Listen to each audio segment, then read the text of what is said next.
नमो भगवते वासुदेवाय। ओम नमो भगवते वासुदेवाय।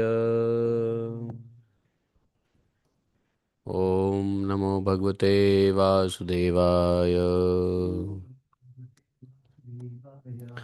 ओम नमो भगवते वासुदेवाय।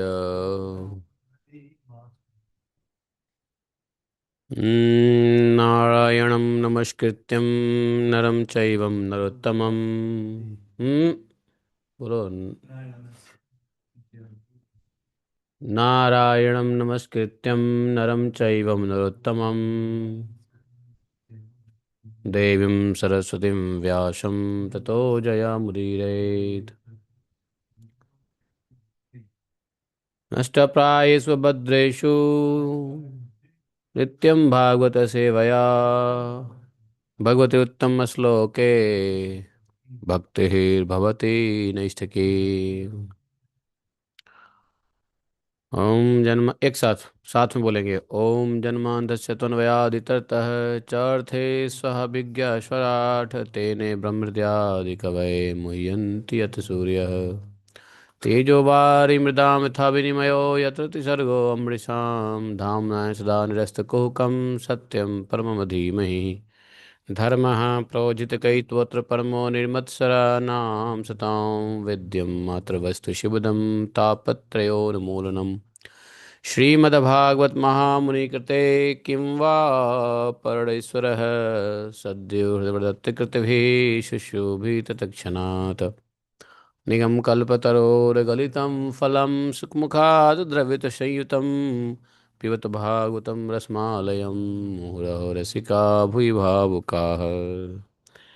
अहं सर्वस्य प्रभवो मत्तः सर्वं प्रवर्तते इति मत्वां भजन्ते मां बुधाः भावाः समन्विताः मच्चित्ता मद्गतप्राणा बोधयन्तः परस्परं कथयन्तश्च मां नित्यं तुष्यन्ति च रमन्ति च तेषां सततयुक्तानां भजतां प्रीतिपूर्वकं ददामि बुद्धियोगं तं येन मापुयान्ति ते तेषामेवानुकम्पार्थम् अहम् अज्ञानजं तमः नाश्यात्मभावस्थो ज्ञानदीपेन भास्वता अहमेवाशमेवाग्रे न अन्यत् सतसत्परं पश्चादमते तस्य यवशिष्येत् स्वस्म्यहम् ऋतेऽर्थं यत् प्रतीयेत न प्रतीयेत चात्मनि तद्विद्यादात्मनो मायां यथा भाषो यथा तमः यथा महान्ति भूतानि भूतेषु चावचेष्यनुः विष्टान्यन्यप्रविष्टानि तथा तेषु न तेष्वहम् एतावदेव जिज्ञासं तत्त्वजिज्ञासनात्मना अन्यव्यतिरेकाभ्यां यत् स्यात् सर्वत्र सर्वदा हरे कृष्णा कृष्ण कृष्ण हरे हरे हरे राम राम राम हरे हरे। बोले ग्रंथराज श्रीमद् भागवत महापुराण की जय। शिला व्यासदेव भगवान की जय। शिला सुखदेव गोस्वामी महाराज की जय। शिला प्रभुपाद की जय। अनंत कोटि वैष्णव भक्त वृंद की जय। अनंत कोटि वैष्णव गुरु वृंद की जय। जय जय श्री राधे श्याम। देखो, शुरू शुरू में जो हम लोग पढ़ते हैं ना मंगलाचरण, वो शुरू में लिखा होगा। हाँ, तो उसका उसका पन्ना जो है ना मोड़ लो। फर्स्ट कैंटो देखो, फर्स्ट कैंटो, ये तो महात्म्य है। श्रीमद् भागवत पुराण में जाओ, प्रथम स्कंद में जाओ। प्रथम स्कंद के प्रथम अध्याय के प्रथम श्लोक देखो। हाँ, वो है ना। क्या है वो, क्या लिखा है? हाँ, ओम जन्मांधस्य लिखा है। जन्मांधस्य तन्वयादि तरतः। क्या लिखा है? क्या लिखा है पूछ, बोलो ना। हाँ, तो ये महात्म्य है। प्रथम स्कंद में आओ, ये महात्म्य है। प्रथम स्कंद में आओ, क्योंकि रोज रोज। हाँ, ये कहाँ है? ये क्या है? प्रथम स्कंद में आओ फटाफट। अरे ऊपर में लिखा रहता है प्रथम स्कंद। ठीक है। और जो सुबह हम प्रार्थना करते हैं ना मंगलाचरण, वो है जन्मांधस्य से शुरू होगा। हाँ, यहाँ से शुरू होगा, देखो। है ना। हाँ, इसको मोड़ लो। और जैसे ही प्रार्थना शुरू हो तो उसको पढ़ने के लिए मोड़ लो। और जो हम चतुर्थ श्लोक की भागवत और चतुर्थ श्लोक गीता करते हैं वो वहाँ है। उसी किताब के साथ रख लो। ठीक है। ये लो, ये लगा लो, पंख लगा लो, लो ये पंख डाल लो, लो। ठीक है। Very good. जब सामने बैठते हो भागवत लेकर के तो बहुत बढ़िया। और वो जो है वहाँ पढ़ना। और जो हम लोग चतुर्थ श्लोक की गीता करते हैं ना, वो वहाँ पे है देखो। हाँ, और उसके पीछे, इसलिए 10 दिन में तुमको याद हो जाएगा ये। याद होना बड़ा जरूरी है, ठीक है। अपने आप याद हो जाएगा 10 दिन में, 11 दिन में, ठीक है। क्योंकि मंगला चरण हम लोग रोज पढ़ते हैं। ऑनलाइन वाले पढ़ते हैं कि नहीं पढ़ते पता नहीं, लेकिन तुम सामने हो तो पढ़ो। अच्छी बात है। एक भागवतम चल रहा हो और एक ब्राह्मण भी संस्कृत पढ़े तो अच्छी बात है ना, है कि नहीं। मेरी इच्छा थी कि भागवतम के साथ साथ एक ब्राह्मण बैठ के संस्कृत का मूल बैठा रहे। देखो अभी तेरे को ब्राह्मण भेज दिया भगवान ने ना। हाँ, अनूप भट्ट मूल पाठ के लिए, हाँ। पंडित अनूप भट्ट आ गए हैं मूल पाठ के लिए। तो तुम मूल पाठ लेकर के बैठा रहे। ठीक है। बहुत बढ़िया। धीरे धीरे धीरे धीरे सारे सीखने हैं तरीके, ठीक है। हाँ, अब तेरा 1 महीना 2 महीना हो गया। अब नई बहुड़िया खत्म। हाँ। अब साधना के मार्ग पे आ जाओ। हरे कृष्णा। तो देखो मंगलाचरण 2-3 साल हो गए हम लोगों को, सबको याद होना चाहिए। नहीं याद हुआ है इसका कारण ये हो सकता है कि आप लोग पढ़ते नहीं हो साथ में, इसलिए नहीं याद भी हो सकता है। लेकिन जो लोग याद रोज़ पढ़ते हैं उनको याद हो जाना चाहिए। तो आज हम लोग, आज नवमी कृष्ण पक्ष फाल्गुन है।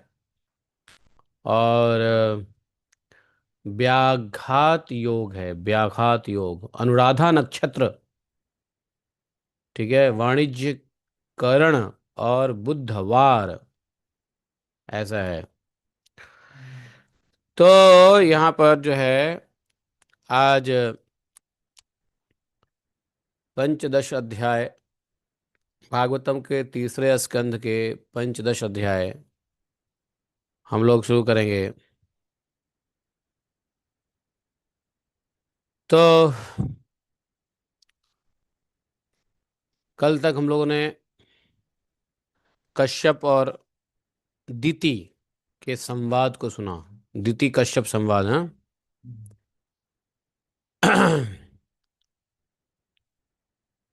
तो आज पंचदशो अध्याय, 15वां अध्याय है। मैत्रेय जी कथा को आगे बढ़ा रहे हैं।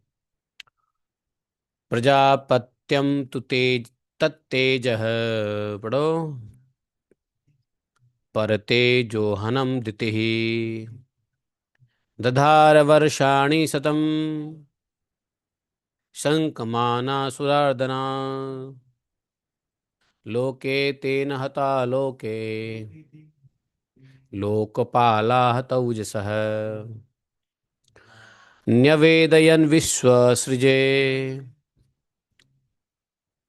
ध्वान्तव्यतिकरं दिशाम् देवाहुचुः। थोड़ा ऐसा होता है संस्कृत के श्लोक पढ़ने में, थोड़ी आवाज जोर करनी पड़ती है और मुंह खोलना होता है। हाँ। देवाहुचुः तम एतद् द्विभो वित्तथ। हाँ, संविघ्न यद्वयं वृषम् न हि अव्यक्तं भगवतः काले न अस्पृष्टवर्तमनः देवदेव जगत्तात लोकनाथ शिखामणे परेशां परेशां त्वं भूतानामसि भाववित् नमो विज्ञानवीर्याय माययेदमुपेयुषु उपेयुषे गृहीतगुणभेदाय नमस्ते अव्यक्तयोनये। गुरु प्रणाम करेंगे एक साथ। ओम अज्ञानतिमिरान्धस्य ज्ञानाञ्जनशलाखया चक्षुरुन्मीलितं येन तस्मै श्रीगुरवे नमः। श्रीचैतन्यमनोभीष्टं स्थापितं येन भूतले स्वयं रूप कदा मह्यं ददाति स्वपदान्तिकं वन्देऽहं श्रीगुरो श्रीयुतपत्कमलं श्रीगुरोन् वैष्णवांश श्रीरूपं साग्रजातं सगणरघुनाथान्वितं तं सजीवं साद्वैतं सावधूतं परिजनसहितं श्रीकृष्णचैतन्यदेवं श्रीराधाकृष्णपादान् सहगणललिता श्रीविशाखान्वितांश्च हे कृष्ण करुणा सिंधो दीनबंधो जगतपते गोपेश गोपिका कांतम राधा कांतम नमस्तुते तप्त कांचन गौरांगी राधे वृंदावनेश्वरी वृषभानुसुते देवी प्रणमामि हरिप्रिये वाञ्छाकल्पतरुभ्यश्च कृपा सिन्धुभयैव च पतितानां पाप्नेभ्यो वैष्णवेभ्यो नमो नमः। जय श्री कृष्ण चैतन्य प्रभु नित्यानंद श्री अद्वैत गदाधर शिवासादि गौर भक्तवृंद। हरे कृष्णा कृष्ण कृष्ण हरे हरे हरे राम राम राम हरे हरे। तो मैत्रेय जी ने कहा, विदुर जी, दिति को अपने पुत्रों से देवताओं को कष्ट पहुंचने की बड़ी आशंका थी। तो दिति को अपने पुत्रों से देवताओं को कष्ट पहुंच जी, कश्यप जी ने कह दिया था कि तुम्हारा पुत्र कौन होगा, राक्षस होगा और देवताओं को कष्ट पहुंचाएगा। तो ये आशंका हुई दिति को, इसलिए उसने दूसरों के तेज का नाश करने वाले उस कश्यप जी के वीर को 100 वर्ष तक अपने उदर में ही रखा। दिति भी नहीं चाहती थी कि देवताओं को नुकसान हो, लेकिन क्या करे। कश्यप जी के वीर से जो गर्भ में बालक था उसको 100 वर्ष तक अपने पेट में रखी। वो जितना कोशिश कर सकी कि मैं देवताओं के संकट को टाल सकूं, उन्होंने बालक को गर्भ में ही रखा 100 वर्ष तक। अब उस गर्भस्थ तेज से ही लोकों के सूर्य आदि का प्रकाश क्षीण होने लगा। इंद्रपाल इंद्रादि लोकपाल भी तेजहीन हो गए। मतलब अभी गर्भ में है, लेकिन गर्भ में ही अब 100 वर्ष का बच्चा गर्भ में, इतना तेज गर्भ से निकला कि सूर्य आदि के प्रकाश और इंद्र आदि के तेज से भी अधिक। तब उन्होंने सब ब्रह्मा जी के पास गए, देवता लोग, और ब्रह्मा जी से जाकर कहा कि सब दिशाओं में अंधकार के कारण बड़ी अव्यवस्था हो रही है। मतलब सूर्य आदि प्रकाश क्षीण होने लगा, सूर्य के प्रकाश ही खत्म नष्ट हो गए, खत्म हो गए, देवताओं के तेज नष्ट हो गए, तो अंधकार सा हो गया, सूर्य प्रकाश क्षीण हो गया ना। तो देवताओं ने भगवान से कहा, भगवान ब्रह्मा जी से कहा, देवताओं ने क्या कहा, देवाः ऊचुः, कि हे भगवान, ब्रह्मा जी को कहा, काल आप काल आपकी ज्ञान शक्ति को कुंठित नहीं कर सकता, इसलिए हे ब्रह्मा जी, हे प्रजापिता, जगत पिता, आपको आपसे कोई बात छुपी तो है नहीं। आप इस अंधकार के विषय में भी जानते ही होंगे। हम तो इससे बड़े ही भयभीत हो रहे हैं। हे देवाधिदेव, आप जगत के रचयिता, समस्त लोकपालों के मुकुटमणि हैं। आप छोटे बड़े सभी जीवों का भाव जानते हैं। हे देव, आप विज्ञान बल संपन्न हैं। आपने माया से ही यह चतुर्भुज रूप और रजगुण स्वीकार किया है। आपकी उत्पत्ति के वास्तविक कारण को कोई नहीं जान सकता। हम आपको नमस्कार करते हैं। आप में संपूर्ण भुवन स्थित है। कार्य कारण रूप सारा प्रपंच आपका ही शरीर है। देखो, सारा है, विराट पुरुष में तो है ही पूरा भुवन स्थित, और कार्य कारण रूप सारा प्रपंच जो चल रहा है आपका शरीर है। किंतु वास्तव में आप इस सबसे परे हैं। जो समस्त जीवों के उत्पत्ति स्थान आपका अनन्य भाव से ध्यान करते हैं, उन सिद्ध योगियों का किसी प्रकार भी ह्रास नहीं हो सकता, नाश नहीं हो सकता, क्योंकि वे आपके कृपा कटाक्ष से कृत्य कृत्य हो जाते हैं। भगवान के ऊपर जिसकी कृपा कटाक्ष हो जाए उसको क्या कौन क्षय कर सकता है। प्राण इंद्रिय मन को जीत लेने के कारण उनका योग भी परिपक्व हो जाता है। रस्सी से बंधे हुए बैलों की भांति आपकी वेदवाणी से जकड़ी हुई सारी प्रजा आपकी अधीनता में नियम पूर्वक कर्मानुष्ठान करके आपको बलि समर्पित करती हैं। आप सबके नियंता मुख्य प्राण हैं। हम आपको नमस्कार करते हैं। तो देवताओं ने प्रार्थना किया। देखो, देवताओं ने प्रार्थना किया तो यहाँ प्रार्थना तो ब्रह्मा जी से हो रही है, लेकिन देवताओं ने ब्रह्मा जी के अंदर भी क्यों किसको देख रहे हैं? भगवान को ही देख रहे हैं। जब भी तो यहाँ कहा कि आप जो है ना गुणों से यह स्वरूप धारण किए हुए हैं, है कि नहीं? इसलिए हम किसी को देखें लेकिन उसके अंदर क्या देखना है? भगवान को देखना है। हमें जो कुछ भी दिखाई दे रहा है उसके अंदर भगवान को देखना है। तो हम जब प्रार्थना करते हैं, स्तुति करते हैं, या देवता लोग भी करते हैं, तो भगवान को ही स्तुति करते हैं। लेकिन सामने कौन होते हैं? ब्रह्मा जी। जैसे ब्रह्मा जी को कहा कि अ, आपके जो जन्म कर्म है उसको तो कोई पार ही नहीं पा सकता है। तो ब्रह्मा जी के तो जन्म कर्म सबको पता है, लेकिन ब्रह्मा जी के सामने यदि यह कहा जा रहा है तो किसको कहा जा रहा है? उस अजन्मा प्रभु जिन्होंने रजोगुण को स्वीकार करके ब्रह्मा के रूप में है। इसलिए ब्रह्मा को प्रार्थना ब्रह्मा को की जा रही है, लेकिन उसके अंदर किसको देखा जा रहा है? भगवान को देखा जा रहा है। इसलिए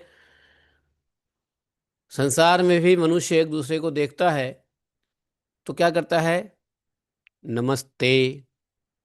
तो नमस्ते करता है तो सामने वाले को नमस्ते कर रहा है, लेकिन वास्तव में किसको कर रहा है नमस्ते? नमस्ते। क्या? नमस्ते ते मतलब वे, उस उनको नमस्कार है जो आपके अंदर बैठे हैं, है ना? नमस्ते। हम्म। तो इसलिए जो संसार में भगवान को ही हर जगह देखते हैं, तो सब भगवान की विभूतियां ही है। इसलिए सामने में तो स्तुति हो सकती है शिव की, या हो सकती है ब्रह्मा जी की, लेकिन वास्तव में शिव के अंदर भगवान को ही देख रहे हैं जो शिव के रूप में हैं। और ब्रह्मा जी के सामने स्तुति हो रही है तो वास्तव में भगवान को ही देख रहे हैं जो ब्रह्मा जी के रूप में हैं। अगर विष्णु जी के सामने स्तुति करते हैं देवता लोग तो वास्तव में भगवान को ही करते हैं, लेकिन विष्णु के सामने करते हैं। जिस व्यक्ति को, या जिस जिस जिस जिस व्यक्ति को, जिस पुरुष को, जिस आदमी को, जो भागवत के स्टूडेंट नहीं है उनको तो यह ज्ञान नहीं होगा। लेकिन जो भागवत के स्टूडेंट है उनको यह ज्ञान रहता है कि सब भगवान की विभूतियां हैं और प्रार्थना सीधा भगवान को की जा रही है, सामने में कोई भी हो। लेकिन जो भागवत के स्टूडेंट नहीं है, वो शिव जी का भक्त है, तो शिव जी के सामने वो कहेगा देखो देखो देखो देखो देवताओं ने क्या कहा, आप ही सबसे बड़े हैं, आप ही ये हैं, आपके जो आप से ही सब कुछ निकला है, मतलब शिव से सब कुछ निकला है, क्योंकि शिव भक्त है वो। तो उसको दिखेगा क्या कि कोई शिव से प्रार्थना कर रहा है, अर्थात शिव को कह रहे हैं देवता लोग कि भाई आप, है ना, आप ही ये हैं, आप ही वो हैं, आप ही वो हैं। तो वो अहंकार में भर के, अज्ञानता में और अहंकार में भर के कहेगा देखो शिव सबसे श्रेष्ठ है, देखा मुंद्र मुनिंद्र आदि वृंद भी, देवता भी, यहाँ तक कि ब्रह्मा जी शिव जी के सामने गए तो ऐसे प्रार्थना किया, मतलब शिव ही ये हैं, शिव ही वो हैं। और कोई ब्रह्मा जी के भक्त हो जाए तो क्या कहते, देखो देवताओं ने ब्रह्मा जी को प्रार्थना किया, ब्रह्मा जी ये हैं, ब्रह्मा जी वो हैं, सब कुछ उत्पत्ति कारक है, फलाना ढिमकाना। तो उन वो स्टूडेंट ऑफ भागवत नहीं है, उनको पता ही नहीं है कि सब में व्याप्त सब कुछ किस में है। हम्म? सब कुछ किस में है? भगवान में ना। तो यह अज्ञानता होता है कि नहीं? है। तो यहाँ पे कई बार देवताओं की प्रार्थना होगी तो ये बड़ा कन्फ्यूजन रहता है। जब तक भागवतम नहीं पढ़ेंगे, भागवतम नहीं समझेंगे, वैष्णव भागवत धर्म को नहीं समझेंगे, हैं, स्टूडेंट ऑफ भागवत नहीं बनेंगे, तब तक ये सब समझ में नहीं आएगा। नहीं तो पहले ना हम लोग को भी लगता था, जैसे देवी देवता गए देवी को प्रार्थना करने, तो देवी के प्रार्थना में लिखा हुआ है कि त्वमसि सर्व जगत विस्तारम त्वमसि जननी जगदम्बा, आपसे ही पूरी सृष्टि का उद्गम होता है, आपसे ही, आप में ही विलीन हो जाता है, आप में ये होता है, आप ही ये हो, आप ही वो हो। तो जो देवी के भक्त हैं वो कहेंगे देखो देखो देखो देखो, तुम लोग देखो, सभी देवता लोग देवी को ही सब कुछ मान रहे हैं, दुर्गा देवी ही सब कुछ हैं, इसलिए दुर्गा की पूजा करो। है कि नहीं? है, उनको पता नहीं है, उनको भागवत नहीं पता है, वो स्टूडेंट ऑफ भागवत नहीं है। तो ये बात जो है, इसीलिए बहुत सारे मायावादी, मायावादी मतलब अहंकारवादी कह लो, वो ये कहते हैं, अरे कोई कहता है ये श्रेष्ठ है, कोई कहता है वो श्रेष्ठ है, कोई कहता है यही सबसे श्रेष्ठ है, कोई कहता है वही सबसे श्रेष्ठ है। तुम कहते हो कृष्ण सबसे श्रेष्ठ है, शिव जी वाला कहता है शिव जी वाले श्रेष्ठ हैं।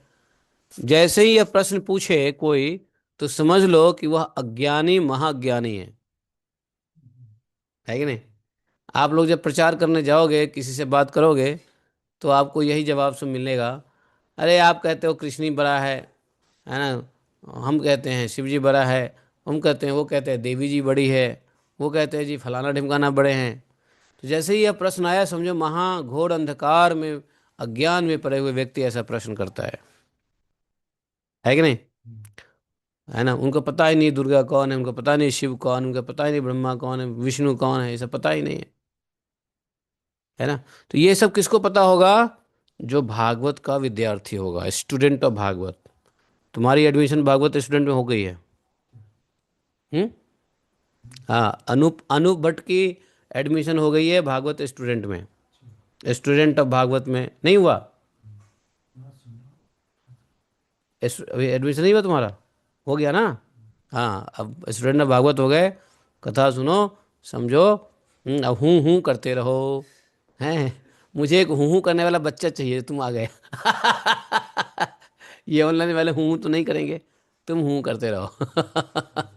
हैं, तुमसे ही बात किया करेंगे, ऑनलाइन वाले तो सुनते रहेंगे चुपचाप, या जो करे भगवान जाने, लेकिन तुम हूँ करते रहो, कथा आगे चलती रहेगी, है ना?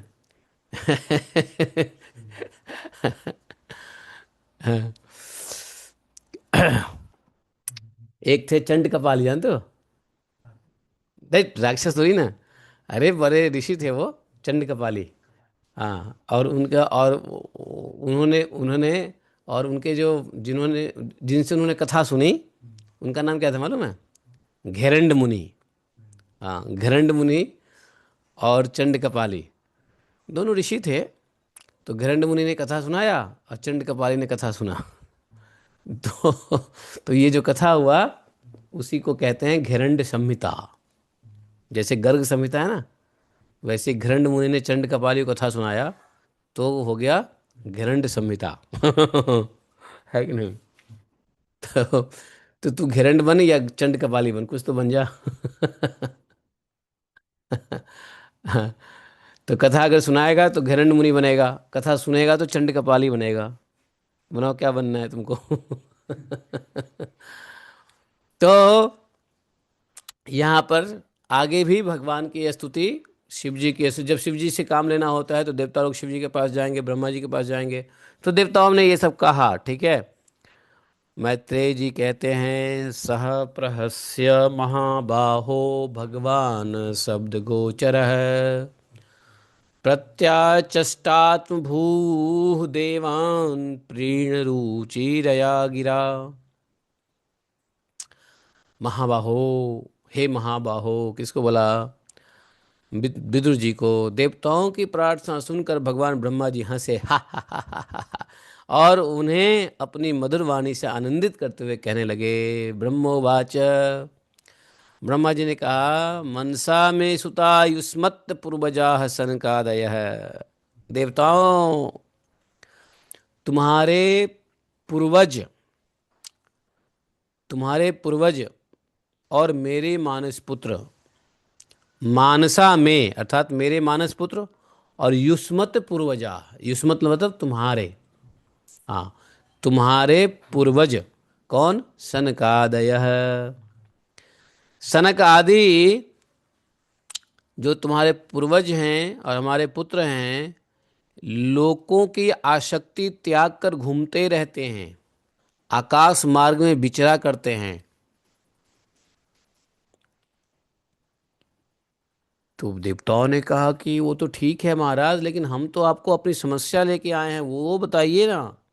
बोले ठहरो, वही बता रहा हूं, तुम्हारे समस्या का कारण ही तो बता रहा हूं। देवता लोग परेशान हैं, सूर्य के प्रकाश छिन्न हो रहे हैं, इंद्र के तेज छिन्न हो रहे हैं। तो ब्रह्मा जी ने कहा मैं पूरी कहानी कहता हूँ, इसका कारण क्या है, वही तो कह रहा हूँ, सुनो। ठीक है जी ब्रह्मा जी बताइए। जो हमारा मानस पुत्र है ना सनक आदि, उसको संसार में आसक्ति नहीं है। वो क्या है, घूमता रहता है, आकाश में घूमता रहता है। और घूमते घूमते वो एक दिन वैकुंठ पहुंच गया। और वैकुंठ पहुंच करके वहाँ सभी वैकुंठ में सब लोग विष्णु रूप में रहते हैं, नहीं। और वह प्राप्त भी उन्हीं को होता है जो अन्य सब प्रकार की कामनाएं छोड़कर केवल भगवान के चरण शरण की प्राप्ति के लिए अपना धर्म द्वारा उनकी आराधना करते हैं। तो सबको नहीं प्राप्त होता है वैकुंठ वैकुंठ धाम, क्योंकि वैकुंठ धाम में विष्णु रूप में ही रहना पड़ता है। सब विष्णु रूप में रहते हैं, सबके चार भुजाएं होती है, सबके भगवान विष्णु जैसा ही अस्त्र तो शस्त्र और मेकअप सब विष्णु जैसा ही रहता है। तो बोले कि वो विष्णु, वो वैकुंठ धाम किसको मिलता है?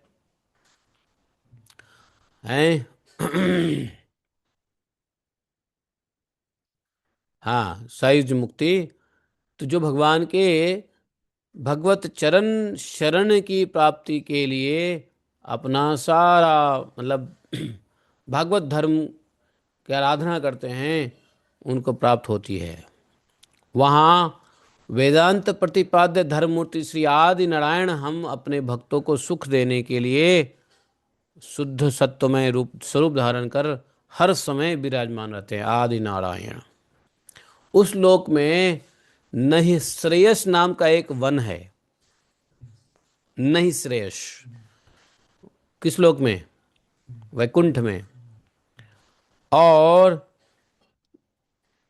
मतलब वो वन ही क्या है कि वो मूर्तिमान पर्सोनिफाइड कैवल्य जैसा दिख पड़ता है। वह सब प्रकार की कामनाओं को पूर्ण करने वाले वृक्षों से सुशोभित है, और जो स्वयं हर समय 6 ऋतुओं से शोभा संपन्न रहते हैं वैकुंठ धाम में। वहाँ विमानचारी गंधर्वगण अपनी प्रियाओं के साथ अपने प्रभु की पवित्र लीलाओं का गान करते रहते हैं, भगवान नारायण के। और जो लोगों की संपूर्ण पाप राशि को भस्म कर देने वाली है, उस समय सरोवरों में खिली हुई मकरंद पूर्ण वासंतिक माधवी लता की सुमधुर गंध उनके चित्त को अपनी ओर खींचती रहती है, परंतु वे उसी ओर ध्यान न नहीं देते हैं, वरन उस गंध को उड़ाकर लाने वाले वायु को ही बुरा भला कहते हैं। मतलब इतना भगवान के भजन में तल्लीन रहते हैं। जिस समय भ्रमरराज ऊंचे स्वर से गुंजार करते हुए मानो हरि कथा का गान करते हैं, उस समय थोड़े देर के लिए कबूतर, कोयल, सारस पक्षी, चकवे, पपीहे, हंस, तोते, तीतर, मोरों का कोलाहल बंद हो जाता है। मानो ये सभी कीर्तन आनंद में विशुद्ध हो जाते हैं। श्री हरि तुलसी से अपने श्री विग्रह को सजाते हैं भगवान वैकुंठ धाम में, और तुलसी की गंध का अधिक आदर करते हैं। यह देखकर वहाँ के मंदार, कुंद, कुरबक, तिलक वृक्ष, उत्पल, रात्रि में खिलने वाले कमल, चंपक, अरण, पूर्णांग, नागकेसर, बकुल, मौलसीरी जिसको कहते हैं, अम्बुज, जो दिन में खिलने वाले कमल होते हैं ना, अम्बुज, हाँ, और पारिजात, ये सारे पुष्प वहाँ पे होने के बावजूद भी तुलसी का ही अधिक महत्व है। वैकुंठ में ये सब होते हैं, पारिजात जैसी जो जो देवलोक में होता है, अम्बुज, उत्पल, मंदार, अर्ण, चंपक, पुन्नार, ये सब होने के, नाग केसर भी, लेकिन फिर भी तुलसी का ही बहुत महत्व है। वह लोक कौन सा? वैकुंठ लोक वैदूर्य मरकतमणि पन्ने मरकतमणि किसको कहते हैं? पन्ना, पन्ना को कहते हैं मरकतमणि। तो वैदूर्य, मरकतमणि और सोने के विमान से भरा हुआ है, इतने सारे एरोप्लेन्स हैं। ये सब किसी कर्म फल से नहीं बल्कि एकमात्र श्री हरि के चरण वंदन से प्राप्त होते हैं। तो कौन गए वैकुंठ में? ब्रह्मा जी कह रहे हैं कौन गए वैकुंठ में? सनकादि ऋषि, हमारे मानस पुत्र। तो वैकुंठ में गए तो वैकुंठ का थोड़ा वर्णन कर दिया ब्रह्मा जी ने, वैकुंठ ऐसा है कि नहीं?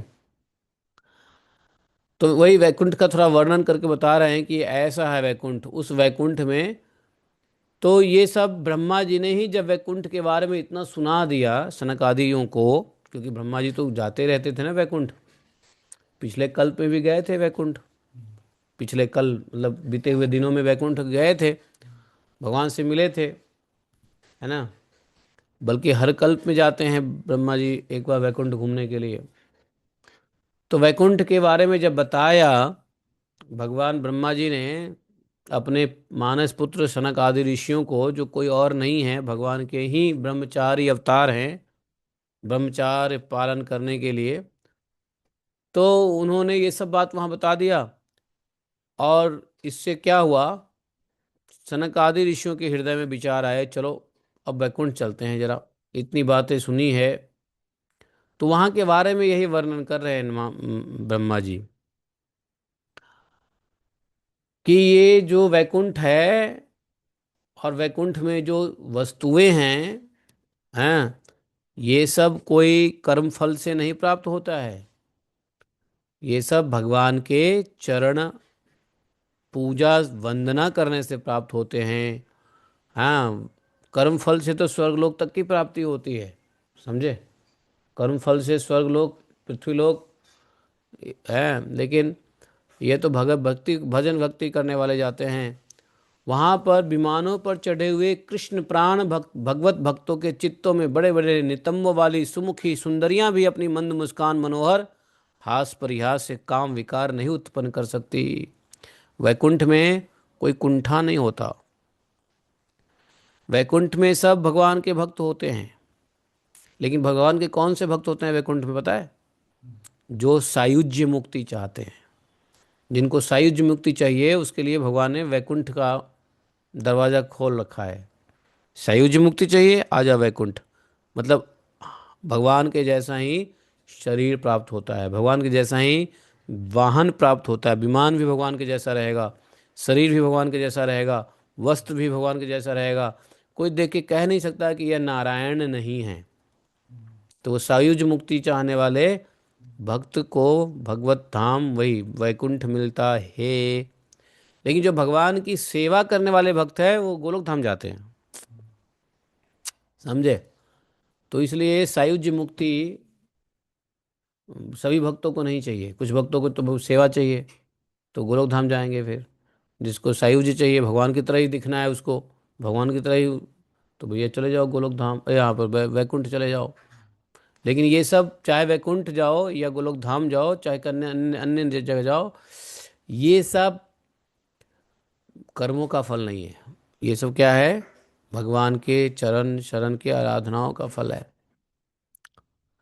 वैकुंठ के बारे में कह रहे हैं कि वहाँ पर जो वैकुंठ में महिलाएं हैं, सुंदरियां हैं, बड़े बड़े नितंबों वाली, सुमुखी, सुंदर दिखने वाली, और वो जब मुस्कुराती है, मनोहर हास परिहास करती है, फिर भी वैकुंठ में किसी भी कृष्ण भक्त के अंदर काम विकार उत्पन्न नहीं कर सकती। ऐसा वो हाँ, कुंठा, कुंठा में काम, हृदय में काम आ गया तो क्या हो गया? कुंठा। और वैकुंठ अर्थात वहाँ कोई कुंठा है ही नहीं, कोई काम विकार है ही नहीं। ये सब काम विकार इधर ही है, उधर नहीं है। यहाँ तक कि परम सौंदर्यशालिनी लक्ष्मी जी, जिनकी कृपा प्राप्त करने के लिए देवगण भी यत्नशील प्रयत्नशील रहते हैं, देवता भी लक्ष्मियों की कृपा प्राप्त करने के लिए प्रयत्नशील रहते हैं। श्री हरि के भवन में वही लक्ष्मी जी चंचलता रूप दोष को त्याग कर रहती है। वैसे लक्ष्मी का नेचर कैसा है? चंचल है। नींद आ रही है? लक्ष्मी का जो जो जो जो रूप है वो चंचल है, इसलिए तो लक्ष्मी यहाँ से वहाँ घूमती रहती है। आज पैसा तुम्हारे पास, कब नहीं, वहां पर वो चंचलता छोड़ करके स्थिर रहती है। समझे?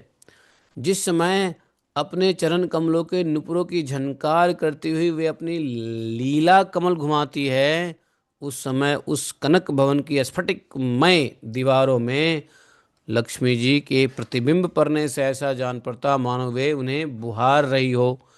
प्यारे देवताओं, ब्रह्मा जी ने कहा, प्यारे देवताओं, जिस समय दासियों के साथ लिए हुए अपने कौन लक्ष्मी क्रीड़ा वन में तुलसी दल द्वारा भगवान की पूजन करती है, लक्ष्मी भी तुलसी दल द्वारा भगवान की पूजन करती हैं, तब वहाँ के निर्मल जल से भरे हुए सरोवरों में, जिनमें मूंगे के घाट बने हुए हैं। सरोवरों में घाट कैसा है?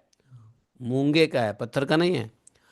अपना सुंदर अलकावली और उन्नत नासिका से सुशोभित मुखारविंद देखकर यह भगवान का चुंबन किया हुआ है यूं जानकर उसे बड़े सौभाग्यशाली मानती है वो लक्ष्मी।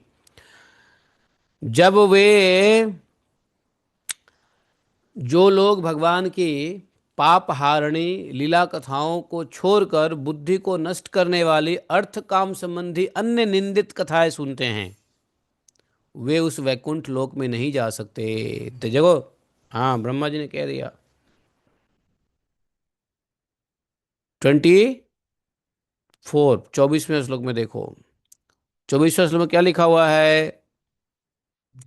यो अभ्यर्थितामपि च नो निगतिं प्रपन्ना ज्ञानं च तत्त्वविषयं सह धर्म यत्र नाराधनं भगवतो वितरन्त्यमुष्य सम्मोहिता विततया वत मायया ते। हैं? 24वां श्लोक क्या बोले कि यत न ब्रजंतग विधो रचनानुवादा। यहां पर वैकुंठ में कौन नहीं जा सकता पता है? जो लोग भगवान की पापहारिणी कथा छोड़कर, भगवान की कथा कैसी है? पापहारिणी। भगवान की कथा सुनने से पाप का हरण यूं हो जाता है, खत्म हो जाता है, नाश हो जाता है। तो बोले ब्रह्मा जी कि भगवान की पापहारिणी लीला कथा को छोड़कर बुद्धि को नष्ट करने वाली ये अर्थ काम संबंधी कथा को, निंदित कथा को सुनते हैं, वे नहीं जा सकते वैकुंठ। हाँ, वो नहीं जा सकते। तो वैकुंठ जाने के लिए भगवान की लीला कथाओं को ही सिर्फ सुनना पड़ेगा, जो पापहारिणी है। देखो, बार बार भागवतम में आता है लीला कथा सुनो, लीला कथा सुनो, लीला कथा सुनो, है कि नहीं?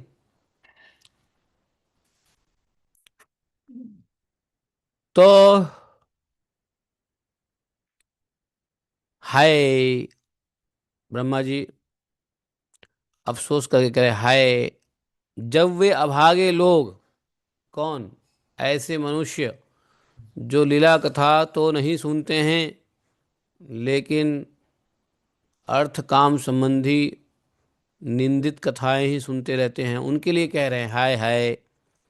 जब ये अभागे लोग इन सारहीन बातों को सुनते हैं, तब ये उनके पुण्य को नष्ट कर उन्हें आश्रयहीन घोर नरक में डाल देती है। ओ हो, नारायण नारायण। एक तो भगवान की कथा सुनने से पाप हर जाता है, नष्ट नष्ट हो जाता है, लेकिन भगवान की कथा के अलावा जो अर्थ काम संबंधी कोई चीज़ें सुनता है, निंदित कथा सुनता है, उसके पुण्य नष्ट हो जाता है। पाप नष्ट के उल्टा पुण्य नष्ट हो जाता है। और निंदित कथाएं सुनने से जब पुण्य नष्ट हो जाएगा तो क्या होगा? हैं, थोड़े बहुत पुण्य किए थे पिछले जन्म में, लेकिन इस जन्म में निंदित कथा सुन लिया, फिर क्या होता है? पुण्य नष्ट हो जाता है और फिर घोर नरक में डाल दिया जाता है। अहो, इस मनुष्य योनि की बड़ी महिमा है। ब्रह्मा जी ने पहले भी मनुष्य योनि के बारे में बताया है। अब यहाँ पे कह रहे हैं ब्रह्मा जी, इस मनुष्य योनि की बड़ी महिमा है देवताओं। अरे हम देवता लोग भी इसकी चाह करते हैं। ब्रह्मा जी कह रहे हैं हम देवता लोग भी मनुष्य जन्म की चाह करते हैं। अरे मनुष्य जन्म में ही तत्व ज्ञान और धर्म की भी प्राप्ति हो सकती है। इसे पाकर भी जो लोग भगवान की आराधना नहीं करते वे वास्तव में उनकी सर्वत्र फैली हुई माया से मोहित हो रहे हैं। जो भगवान की सम्मोहिता विततया वत मायया ते नराधनम, नर अधन, पूरा नराधन है वो। वह व्यक्ति नराधन है जो भगवान की आराधना नहीं करता। इसको क्या कह सकते हैं? जो मनुष्य जिसमें इसी में तत्व ज्ञान और धर्म की प्राप्ति हो सकती है और फिर भी यदि भगवान की मनुष्य योनि पा करके वे भगवान की आराधना नहीं करते तो वास्तव में भगवान की ही माया से मोहित हो रहे हैं। तो देवताओं को भी ब्रह्मा जी ने कहा हम लोग भी चाहते हैं मनुष्य शरीर धारण करना, और हम लोग को तो फुकट में मिल गया। नहीं, कितनी बड़ी बात है। ये बात समझने की है कि मनुष्य योनि में जिसमें तत्व ज्ञान हो सकता है, धर्म की प्राप्ति हो सकती है, और फिर भी जब भगवान की आराधना हम नहीं करते हैं तो क्या कहा जाए। जिस शरीर के लिए, मनुष्य के शरीर के लिए देवता भी ललायित रहते हैं, चाह के भी नहीं मिलता उनको। अनंत हैं, कितने कल्प तक हैं इंद्र को रहना पड़ता है। नहीं, फिर तो बोले देवाधिदेव श्री हरि का निरंतर चिंतन करते रहने के कारण जिनसे यमराज दूर रहते हैं, जो भगवान का चिंतन करते रहते हैं उनसे क्या होगा, यमराज क्या रहते हैं, कोसों दूर रहते हैं। आपस में प्रभु के सुयस की चर्चा चलने पर अनुराग जन्य विहलता वश अपने नेत्रों से अविरल अश्रुधारा बहने लगती है तथा शरीर में रोमांच हो जाता है, और जिनके से शील स्वभाव की हम लोग इच्छा करते हैं वे परम भागवती हमारे लोकों से ऊपर उस वैकुंठ धाम में जाते हैं। वैकुंठ धाम में कौन जाते हैं? ऐसे ही परम भागवत लोग जो भगवान की कथा सुनते ही उनके आंखों में आंसू आ जाता है, हृदय जो है ना विहल हो जाता है, रोमांच शरीर में हो जाता है। ऐसे ही परम भागवत उस वैकुंठ में जाते हैं। जिस समय सनकादि मुनि विश्वगुरु श्री हरि के निवास स्थान संपूर्ण लोकों के वंदनीय और श्रेष्ठ देवताओं के विचित्र विमान से विभूषित उस वैकुंठ धाम जो परम दिव्य है और अद्भुत वैकुंठ धाम में, उस वैकुंठ धाम में वो अपने योग बल से वहां पहुंच गए। उन्हें बड़ा ही आनंद हुआ, बड़ा आनंद हुआ जब वो लोग वैकुंठ में पहुंचे।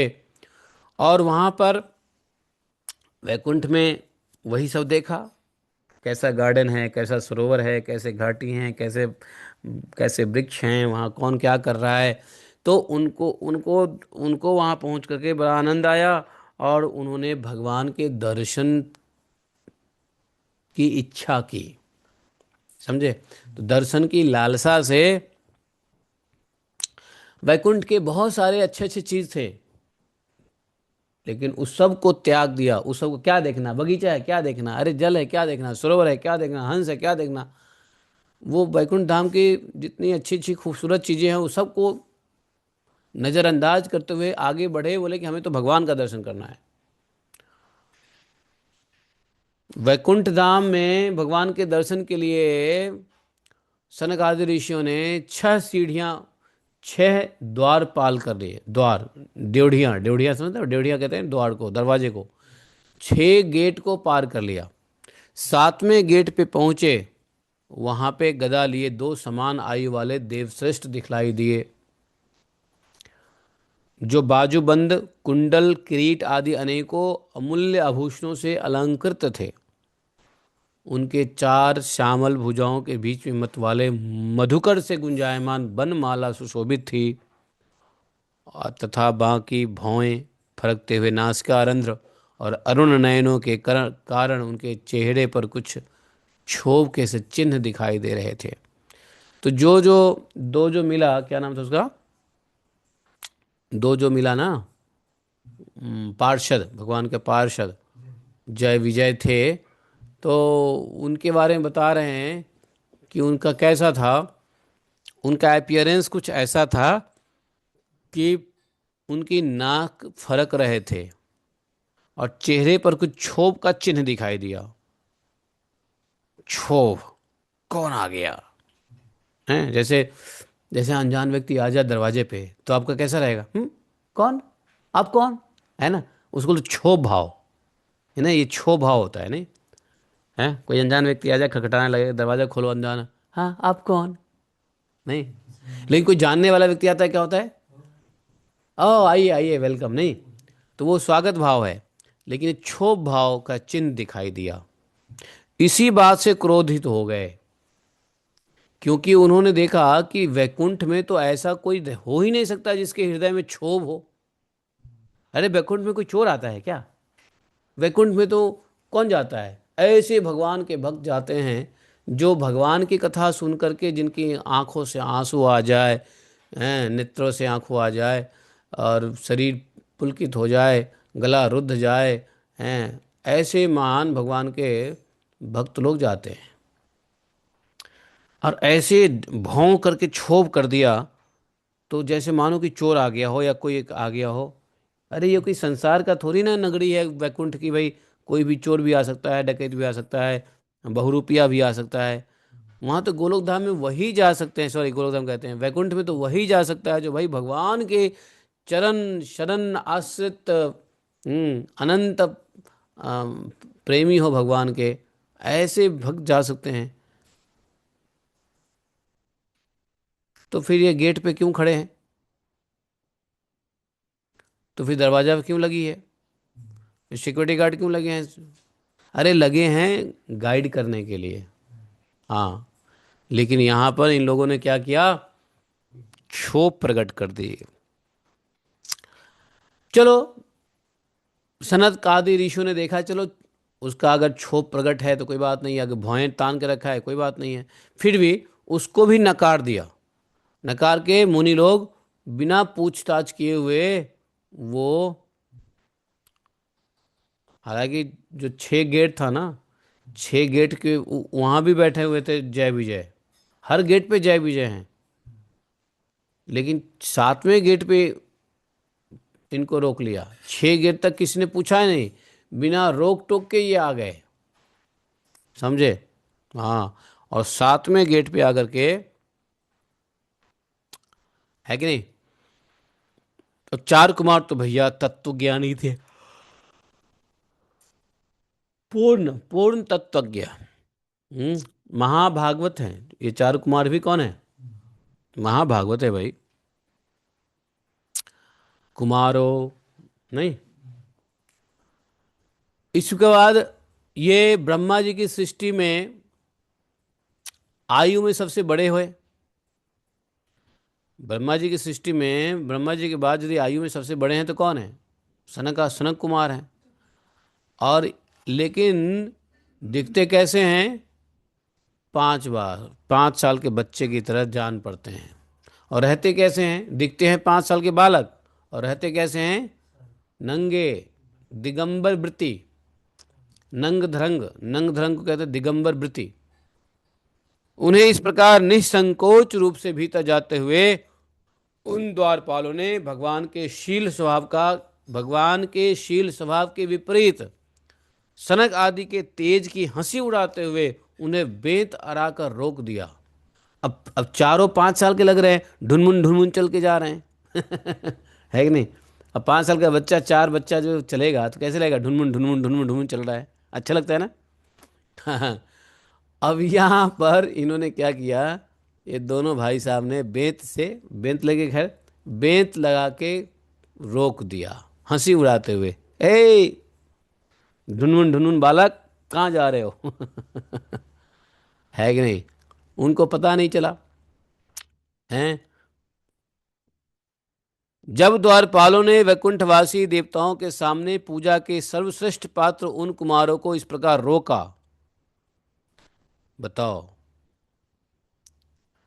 ऐसे चार कुमार हैं जो देवताओं के द्वारा पूजे जाते हैं। अगर देवताओं के जो द्वारा कोई पूजनीय है तो चार कुमार हैं। तो ऐसे पात्र को, ऐसे एलिजिबल संत को, चार कुमार को उन द्वारपालों ने, जय विजय ने इस प्रकार रोका। तब अपने प्रियतम प्रभु के दर्शन में विघ्न पड़ने के कारण नेत्र लाल हो गए और क्रोधित हो गए। हाँ, उनको भी क्रोध आया। क्रोध क्यों आया? क्रोध आया कि भगवान के दर्शन में ये बाधा है। हाँ, भगवान के दर्शन में कोई चीज बाधा हो तो उसमें क्रोध आना स्वाभाविक है और आना ही चाहिए। भक्तों के लिए यह उचित है कि भगवान के दर्शन में, भगवान के अनुभूति में, भगवान के ज्ञान में, भगवान के उपदेश में, भगवान के कार्य में, भगवान की कथा में, भगवान के धाम में जाने में यदि कोई बाधा आ जाए तो क्रोध तो होगा, होना ही चाहिए। अब कोई कहेगा कि अरे सनक आदि ऋषि भी वहाँ क्रोध करते हैं, वैकुंठ में क्रोध की कोई जगह है क्या? जो व्यक्ति क्रोधी होगा क्या वो वैकुंठ जाएगा? क्रोधी के लिए वैकुंठ जगह है क्या?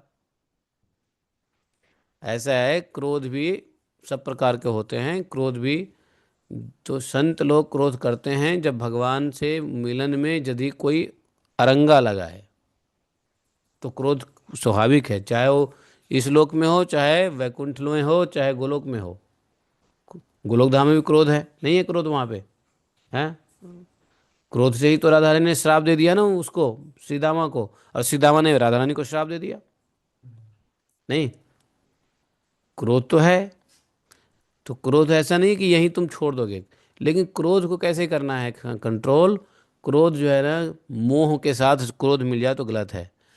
क्रोध यदि ज्ञान के साथ होता है तो ठीक है, क्योंकि भगवान के मिलने में उनको विक्षेप हो रहा है। वो जा रहे हैं भगवान से मिलने के लिए, 6 लोगों ने 6 गेट पे, किसी ने नहीं पूछा, 7वें गेट पे रोक दिया। अरे कैसे रोक सकते हो भाई, हम भगवान से मिलने जा रहे हैं। इस बात पे उनको क्रोध हो गया, लाल हो गया आंख, समझे, पूरा शरीर लाल हो गया। और क्रोध में उन मुनियों ने, कुमारों ने इनको कहा, किसको? द्वारपालों को, जय विजय को कहा, अरे द्वारपालों को को वामि हैत्य भगवत परिचर्यया चहि तद तद धर्मिणाम निवसताम विषमः स्वभावः तस्मिन् प्रशांत पुरुषे गत विग्रहे वाम को वा आत्मकुत कहयो परिशंकनीय। बोला कि ए द्वारपालों,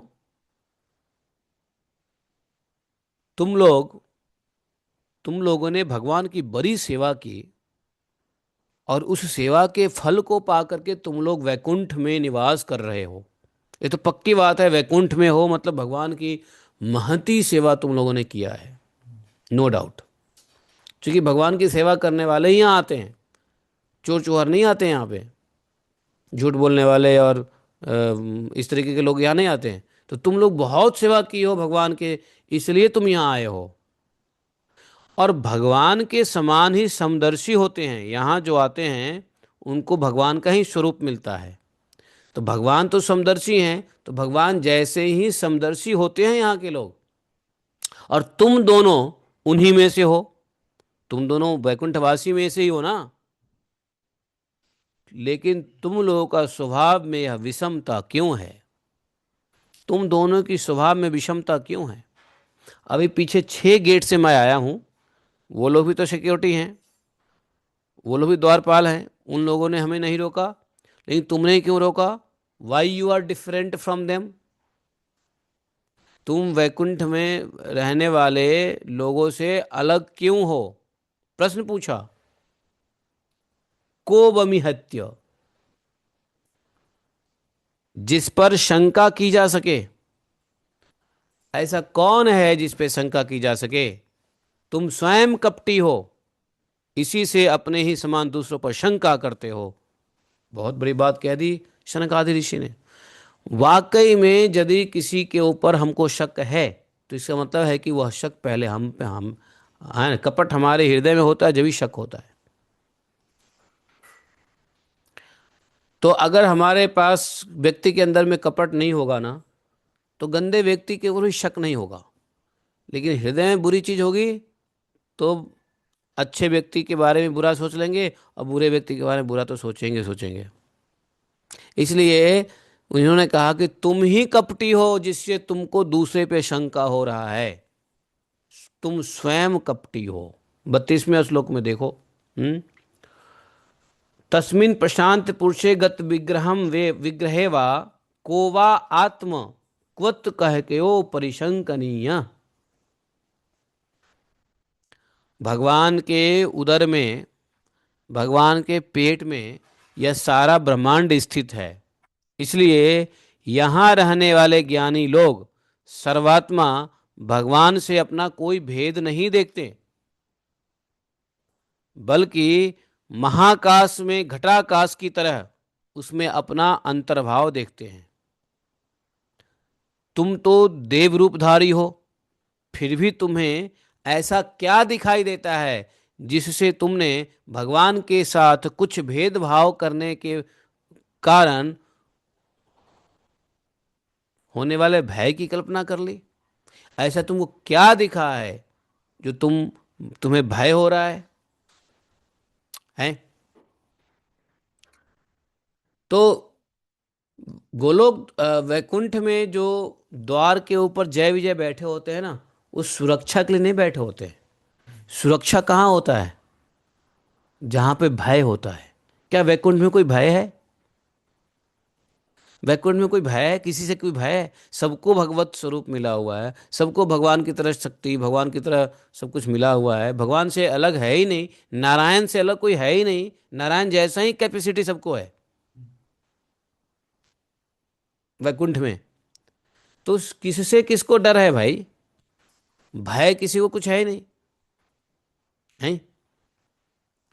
तो इसलिए ये मत समझना कि वो द्वारपाल हैं इसका मतलब वो सिक्योरिटी हैं। सिक्योरिटी का अलग काम है, द्वारपाल का अलग काम है। कभी कभी द्वारपाल सिक्योरिटी का काम करता है, लेकिन वैकुंठ में नहीं होता है। वैकुंठ में द्वारपाल किस लिए होता है बताओ? दरवाजे पे किस लिए होते हैं, रखे हुए हैं सिक्योरिटी? हाँ, चौकीदारी किस लिए यार? चौकीदारी तो तब होगा जब कोई चोर होगा, चोर से चौकीदारी होती है। अब चोर है ही नहीं तो चौकीदारी कैसे होगी? तो वैकुंठ में क्यों गेट पे रखे हुए हैं भगवान ने पार्षदों को? किस लिए? कैसे कोई आएगा जब भगवान की कृपा के बिना? कैसे कोई जाएगा वहां पे? जो आएगा भगवान की कृपा से आएगा।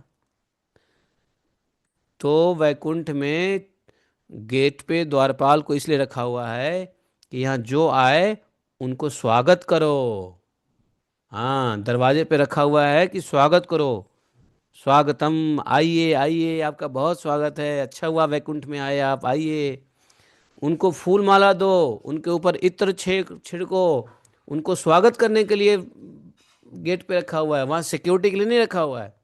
काहे को सिक्योरिटी, काहे को चौकीदारी? तो जब वैकुंठ में दरवाजे पे रखा हुआ है स्वागत करने के लिए, तो रोका क्यों? बल्कि उल्टा बिना रोके उनको बोलना चाहिए। बिना रोके, बिना रोक टोक के कहना चाहिए, आइए नन्हे से चार कुमार, आइए आपका स्वागत है, जाइए जाइए, आइए और जाइए। अच्छा हुआ कि आप आए, आपके दर्शन हुए और जाइए। तो स्वागत के लिए रखा हुआ है ना कि किसी से पूछने के लिए, ए आप कहाँ से आए हैं, आईडी कार्ड है क्या, अपॉइंटमेंट है क्या? है वहां इसलिए नहीं होते हैं गेट पे। ये बात यही यही तो कह दिया। अरे देखो, अगर सनक आदि ऋषि की बातों को समझोगे तो यही बात निकल के आता है। उन्होंने यही कहा कि भाई तुमको ऐसा क्या दिखाई देता है जो तुमने भगवान के साथ कुछ भेदभाव होने के कारण भय की कल्पना कर ली? तुमने रोक दिया हमको। तुमको ऐसा क्या भेद बुद्धि आ गया, हमको रोक दिया? किस चीज का भय है तुमको? यहाँ कोई चोर आता है, डकैत आता है, या कोई बुद्धू आता है, जानवर आता है क्या यहाँ? यहाँ तो सब भगवान के पार्षद आते हैं, जैसे तुम पार्षद हो। कोई भी वैकुंठ में भगवान के अत्यंत सेवाधारी ही आएगा। भगवान के चरण सेवा करने वाले ही भक्त यहाँ आता है। तो जब मैं यहाँ आया तो तुमको क्या इसमें भेद बुद्धि दिखी? What have you seen differently? क्या तुमको भेद बुद्धि हुआ बताओ? ये कारण बताया सनत कुमार जी ने। संत कुमार जी बिल्कुल सही है, भगवान के अवतार है, बिल्कुल सही है। लेकिन ये जो पार्षद हैं जय विजय, फिर उन्होंने ऐसी गलती क्यों की? वो भगवान की इच्छा से ही की, है ना। भगवान की इच्छा से की कि भाई कि कोई वैकुंठ से नीचे कैसे गिरेगा बताओ?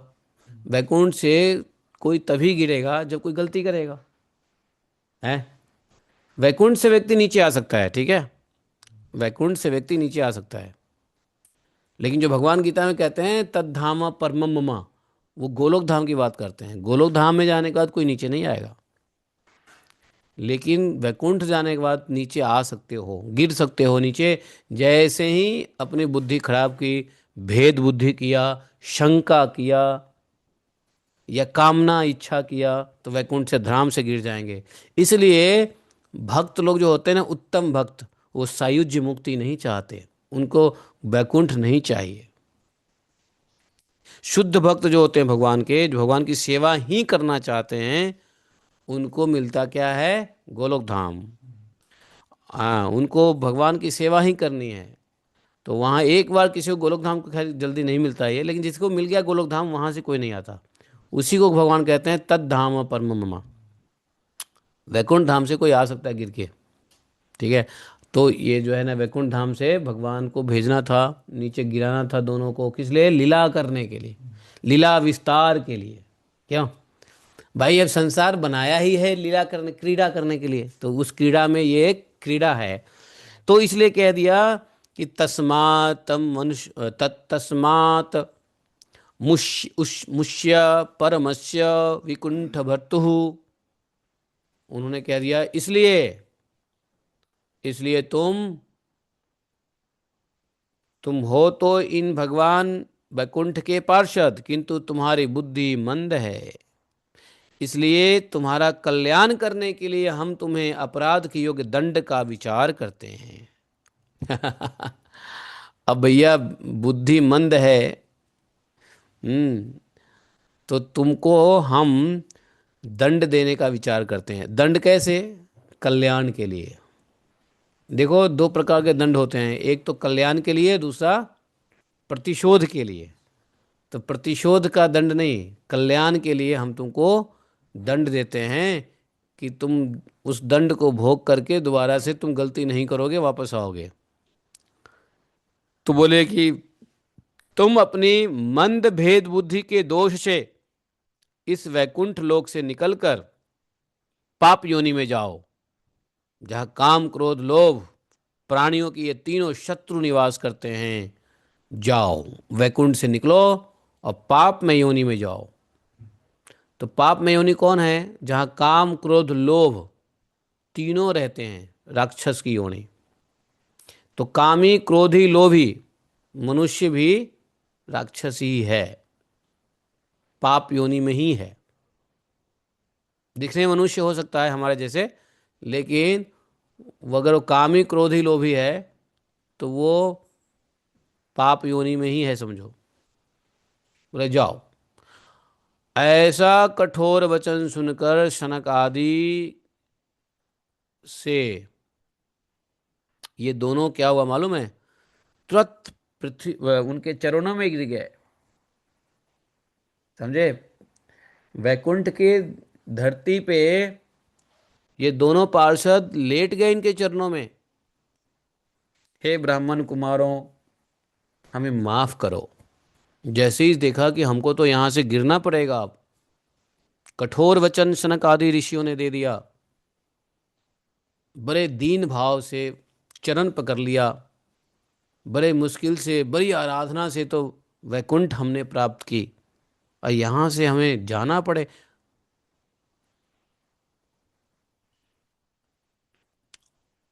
वे जानते थे, वे जानते थे कि उनके स्वामी, किनके स्वामी? पार्षदों के स्वामी। कौन? भगवान नारायण। भगवान वो जानते थे कि भगवान नारायण श्री हरि भी ब्राह्मणों से बहुत डरते हैं, इसलिए ब्राह्मण इसलिए वो सीधा पैर पकड़ लिया। है कि नहीं। फिर उन्होंने क्या हुआ, बड़े आतुर कौतूहल भाव से कहा कि भगवान, हम अवश्य अपराधी हैं, अतः आपने जो हमें दंड दिया है वह उचित ही है, हमें दंड मिलना ही चाहिए था, आपने दिया है उचित है। हमने भगवान का अभिप्राय न समझकर उनकी आज्ञा का उल्लंघन किया है, इससे हमें जो पाप लगा है वह आपके दिए हुए दंड से सर्वथा यह पाप धुल जाएगा। दंड होता ही है पाप को धुलने के लिए, किंतु हमारी इस दुर्दशा का विचार करके यदि करुणावश आपको थोड़ा सा भी अनुताप हो, लेकिन हमारी दुर्दशा क्या होगी जब हम पाप योनि में जाएंगे, जहाँ काम क्रोध लोभी शत्रु बन, तो क्या दुर्दशा होगी। आप मेरे इस दुर्दशा का थोड़ा सा करुणावश हृदय में यदि आप कृपा करें, कुछ ऐसी कृपा करें कि जाना पड़े तो ठीक, हम जाएंगे, आपके आपका जो है ना दिया हुआ श्राप हम जरूर पालन करेंगे, क्योंकि उसी में हमारा भलाई है, हमारा पाप भी धुलेगा। लेकिन थोड़ा सा आप करुणा कीजिए कि उस योनि में जाने पर भी हमको भगवान के स्मृति नष्ट होने वाला मोह न प्राप्त हो।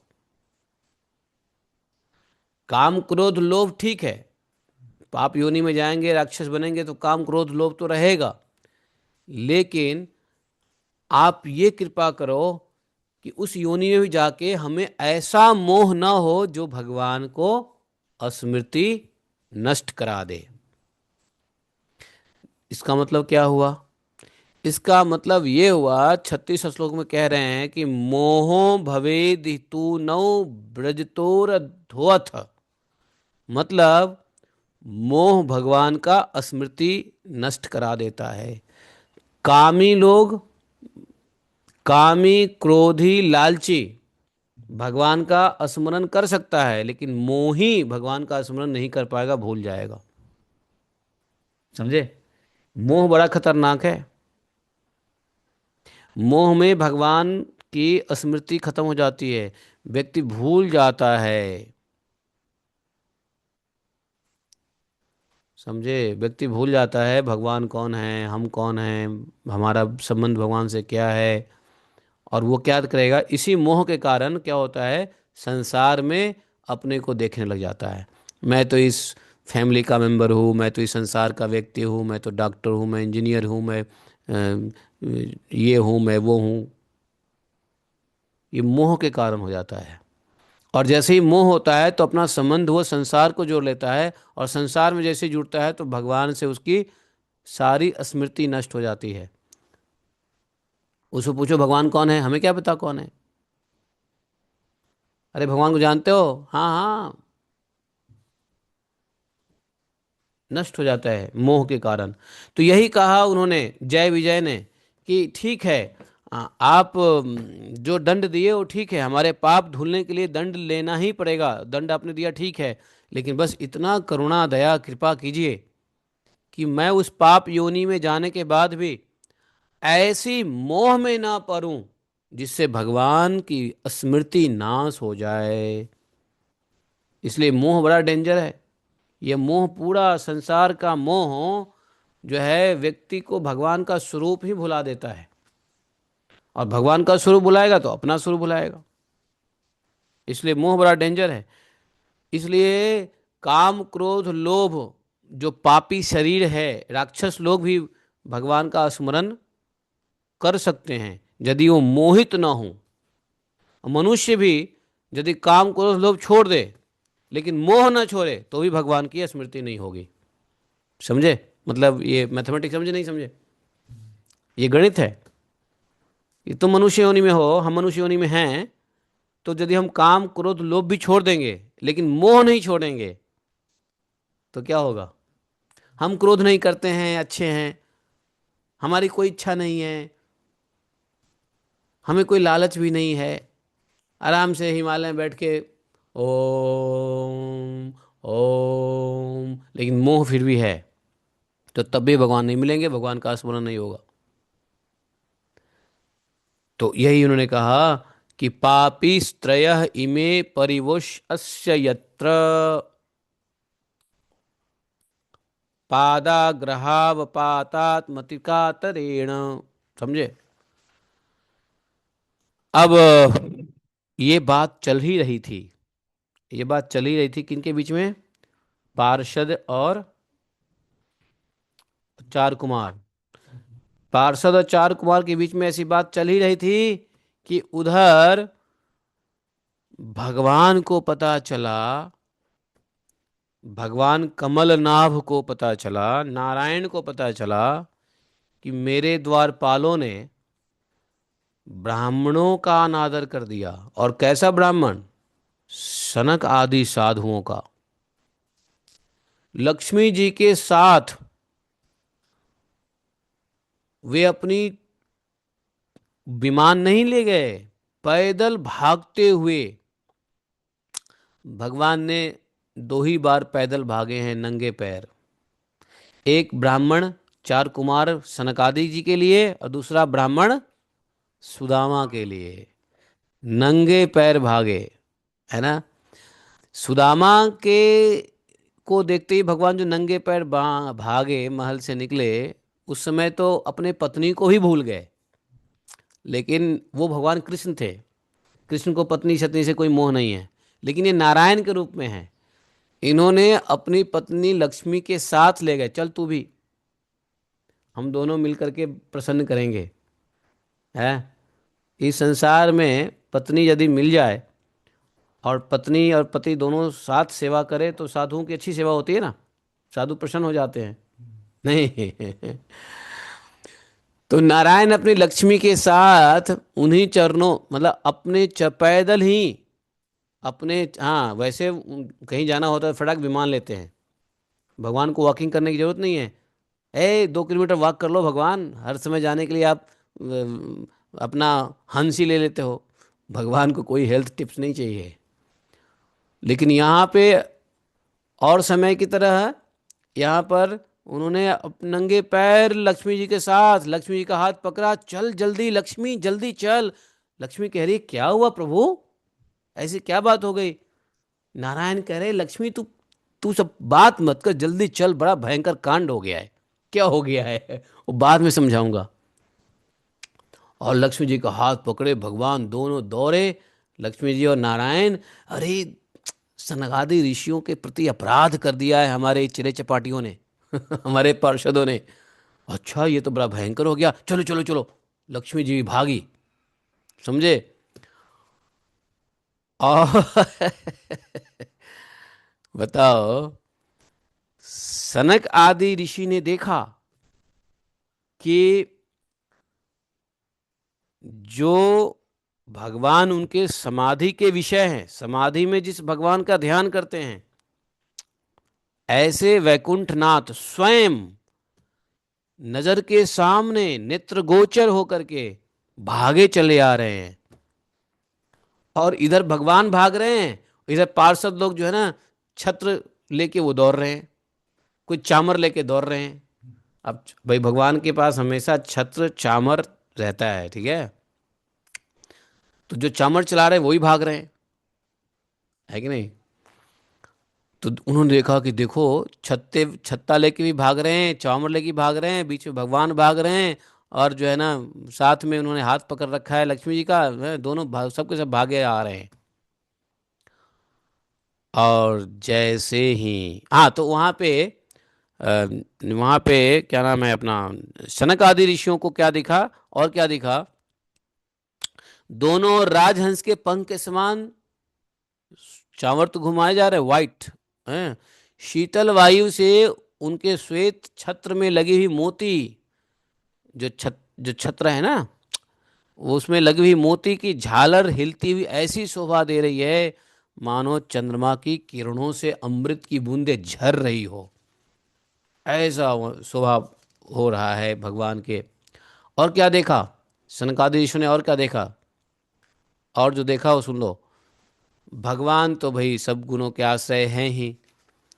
भगवान की सौम्य मुख मुद्रा को देखकर जान पड़ता था मानो वे भी अनवरत कृपा सुधा की वर्षा कर रहे हैं। अपनी स्नेहमयी चितवन से वे भक्तों का हृदय स्पर्श कर रहे थे। उनके सुविशाल श्याम वक्षस्थल पर स्वर्ण रेखा के रूप में साक्षात लक्ष्मी जी विराजमान थी और उनसे वे मानो समस्त दिव्य लोकों के चूड़ामणि वैकुंठ धाम को सुशोभित कर रहे हैं। अच्छा, भगवान का वस्त्र कैसे दिखा? पीतांबर मंडित, विशाल नितंबों पर झिलमिलाती हुई करधनी। भगवान का वस्त्र कैसा था? धोती कैसी थी भगवान की? पीला, पीतांबर। और धोती के ऊपर में क्या पहनते वो? करधनी। करधनी समझते हो? कमर में लगाने वाला, उसको डरकस भी कहते हैं। तो करधनी, और गले में बनमाला, कलाई में सुंदर कंकन, और एक हाथ गरुड़ जी के कंधे पर रखकर दूसरे कमल का पुष्प घुमा रहे थे, आ रहे हैं।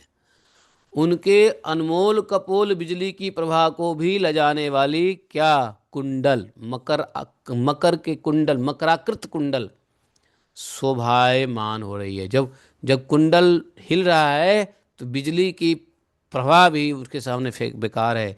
भगवान की नाक कैसा देखा? सुघर नासिका, बड़े बड़े नाक, बड़ा ही सुंदर मुख, सिर पर मणिमय मुकुट विराजमान था, चारों भुजाओं के बीच महामूल्यवान मनोहर हार और गले में कौस्तुभमणि की अपूर्व शोभा हो रही थी। भगवान श्री विग्रह बड़ा, भगवान का जो शरीर श्री विग्रह है बड़ा ही सौंदर्यशाली था। ऐसा देखा कौन? सनकादि ऋषियों ने। और उसे देखकर भक्तों के मन में ऐसा वितर्क होता था कि इसके सामने लक्ष्मी जी का सौंदर्य अभिमान भी गलित हो गया।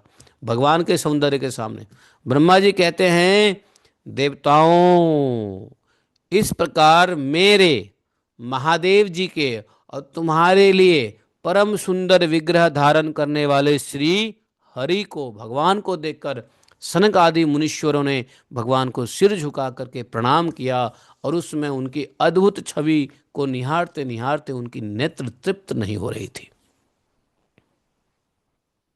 सनकादिक ऋषि ने भगवान को देखा, दंडवत प्रणाम किया और भगवान को देखे जा रहे, देखे जा रहे, देखे जा रहे। उनकी आंख से संतुष्टि नहीं हो रही है, तृप्ति नहीं हो रही है, भगवान को निहारे जा रहे हैं। सनकादिक मुनीश्वरों ने निरंतर ब्रह्मानंद में निमग्न रहा करते थे। ब्रह्मानंद में तपस्वी हैं, ब्रह्मानंद में, किंतु जब भगवान के कमल नयन के, भगवान कमल नयन के चरणारविंद मकरंद से मिली हुई तुलसी मंजरी के गंध से सुवासित वायु ने नासिका रंध्रों के द्वारा उनके अंतःकरण में प्रवेश किया, उस समय वे अपने शरीर को संभाल न सके और उस दिव्य गंध ने उनके मन को भी खलबली पैदा कर दी।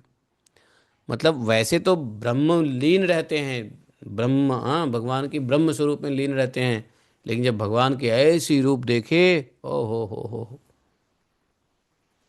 उनको वो भगवान का जो साकार रूप देखा, भगवान की जो यह आकृति देखे, हाँ, वो देख करके इतना आनंद हुआ, जो ब्रह्मलीन रहने में जो सुख नहीं था उससे कहीं अधिक सुख भगवान के मुख को, विग्रह को देख के उनको सुख मिल रहा था। समझे?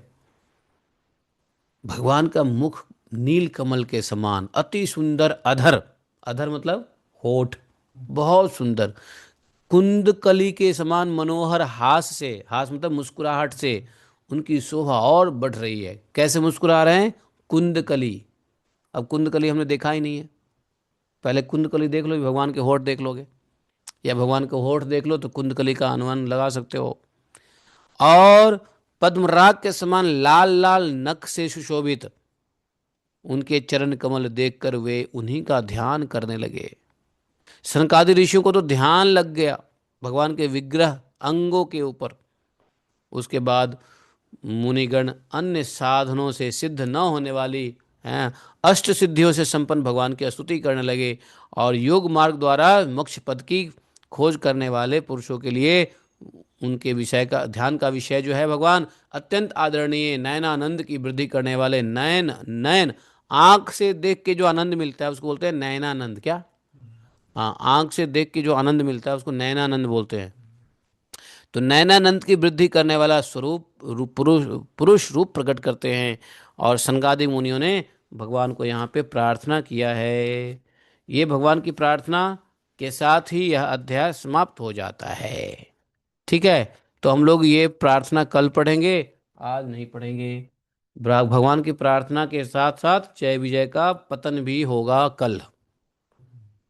आज भगवान का प्रार्थना जो कुमारों ने कहा भगवान को, वो हम लोग कल पढ़ेंगे। 11 फरवरी आज है ना, 12 फरवरी को पढ़ेंगे। ठीक है। अभी इच्छा हो रही है भगवान की कुछ लीला करें, ठीक है, पढ़ें। वो भगवान की लीला ही है वैसे तो, ये तो लीला ही है भगवान की। भागवतम भगवान की लीला ही है, लेकिन अब भगवान की कुछ यहाँ वाली लीला पढ़ते हैं गर्ग पुराण से। ये तो वैकुंठ की लीला चल रही है नहीं। तो देखा, देखा। वैकुंठ में, इसलिए मोह भैया मत करो। हैं, मैं तो समझता हूं कि क्रोध भी ठीक है, लोभ भी ठीक है, काम भी ठीक है, मोह नहीं ठीक है, क्योंकि मोह में भगवान की स्मृति विस्मृति करा देता है। इसलिए काम क्रोध लोभ तो भैया चलो नरक में डालेगा, तो नरक में से दोबारा निकल के जो है भजन भक्ति कर सकते हो, लेकिन यदि मोह बना रहा तो भगवान को ही भूल जाएंगे, तो पता नहीं कितने अनंत जन्मों तक, है ना, जन्म मरण स्वर्ग लोक और मृत्यु लोक और नरक लोक में जाते रहना पड़ेगा नहीं। तो इसलिए मोह बड़ा वो है, इसलिए मोह नहीं करनी चाहिए। हाँ। तो कुमार ऊचुः हम लोग कल पढ़ेंगे, आज इतना ही। बोले ग्रंथराज श्रीमद् भागवतम की जय। एकम शास्त्रम देव की पुत्र गीतम, एको देवो देव की पुत्र एव, एकम मंत्र शतश नामानि यानि कर्मापि तस्य देवस्य सेवा। त्वमेव माता च पिता त्वमेव त्वमेव बन्धुश्च सखा त्वमेव त्वमेव विद्या द्रविणं त्वमेव त्वमेव मम सर्वदेव देवः। कृष्णाय वासुदेवाय हरे परमात्मने प्रणतक्लेशनाशाय गोविंदाय नमो नमः। हे कृष्ण करुणा सिंधु दीनबंधु जगतपते गोपेश गोपिका कांतम राधा कांतम नमोस्तुते। तप्त कांचन गौरांगी राधे वृंदावनेश्वरी विश्वानुसुते देवी प्रणमामि हरिप्रिये। वाञ्छाकल्पतरुभ्यश्च कृपा सिन्धुभैः च पतितानां पावनेभ्यो वैष्णवेभ्यो नमो नमः। जय श्री कृष्ण।